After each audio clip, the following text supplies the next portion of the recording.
Они причиняют боль невинным людям и лишают жизни тех, кого дома ждут родные и близкие. Чувство, которое тяжело описать словами, до сих пор не покидает матерей, потерявших своих детей во время террористических актов. Молодежь чаще всего становится жертвой и одновременно живым орудием в руках террористов, предпочитающих прятаться за спинами обманутых юношей и девушек, рассказывает Муслим Картоев. В своем докладе студент НГГУ подробно описывает причины, толкающие таких же, как он, молодых ребят на экстремистскую деятельность. В первую очередь, ослабление роли института семьи в надлежащем воспитании подрастающего поколения, что является прекрасной возможностью для экстремистов, террористов проводить их вербовку. Многие ребята, они становятся в большинстве своим жертвами интернета, которые экстремистами используются как религиозное пропагандистское поле. Там они попадают в умелые руки инструктору, и это вербовщики, они обладают методами убеждения и даже психозомбирования. Кого попало, они не вербуют, они ищут нормальных, полноцветских ребят. Особенно они ищут девушек приятной внешности, и сегодня женская составляющая в этих делах больше, чем мужская. В глазах четверокурсника терроризм – это многочисленные жертвы и поломанные жизни. В своем докладе он отмечает, что в начале 2000-х республика жила в страхе из-за террористических актов, проводимых с целью дестабилизации обстановки в регионе. Один из таких актов и забрал у Муслима отца, сотрудника правоохранительных органов. Мне было всего 4 года, когда 15 ноября 2002 года при исполнении служебного долга погиб мой отец Картоев Бекхан Алиханович. Работал в уголовном розыске города Малгобек. Этот страшный день навсегда лишил отца не только меня, моего брата и 2 моих сестер, еще 4 детей, чей отец погиб вместе с ним. В основе терроризма – насилие и нарушение общественного порядка. Но проникнуть в психологию терроризма и что же движет преступникам – задача не из простых. Но хоть немного открыть эту завесу постаралась студентка 3-го курса Ася Чесыкова. Корни этой проблемы, по словам девушки, могут быть заложены в детстве. К примеру, если у ребенка развита неприязнь к чужим людям. В психологии это чувство, как и сама тема доклада, носит название ксенофобия. Это могут быть, например, достаточно на вид тихие дети, которые по отношению к своим родителям или к сверстникам, допустим, относятся достаточно,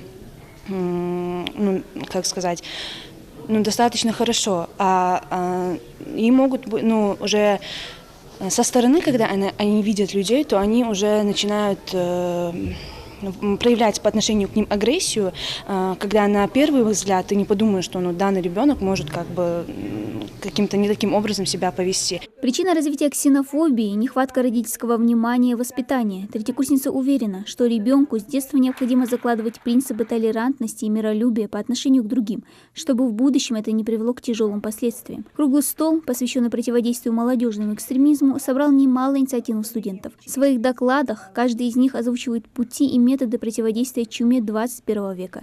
Организатором выступил сам Ингушский университет, для которого подобного рода встречи уже стали доброй традицией. Перечислено очень много факторов на конференции, в своих докладах ребята озвучивали. Одним из этих в основной своей они озвучивали факторы социального характера, потом идеологические, нравственные, образовательные. Это наши дети. И сегодня эти дети придут в мой дом, мои дети пойдут в их дом. Поэтому сегодня мы должны бороться с нашими, вести всяческие борьбу и поддерживать нашу молодежь, направлять их в нужное русло. В конференции принимают участие не только студенты НГГУ, но и наши ингушские ребята, которые учатся в различных вузах страны. К примеру, Ева Годоборшева – студентка одного из ростовских вузов. Это выездная конференция для самой Евы, обмен опытом и знакомство с преподавателями и учащимися. В своем докладе девушка поднимает одну из актуальнейших тем сегодняшнего времени – тему лайков и репостов как основание привлечения к уголовной ответственности в социальных сетях. Я считаю, лично мое мнение, что лайк не несет такое значение и не содержит состава преступления, поэтому за чисто лайк нельзя привлечь к уголовной ответственности. Но если это сопутствует с какими-то комментариями и тем же репостом, то тут уже может быть человек привлечен к уголовной ответственности, так как это будет попадать под статью 282 УК РФ и будет считаться распространением и призывом к экстремистской деятельности.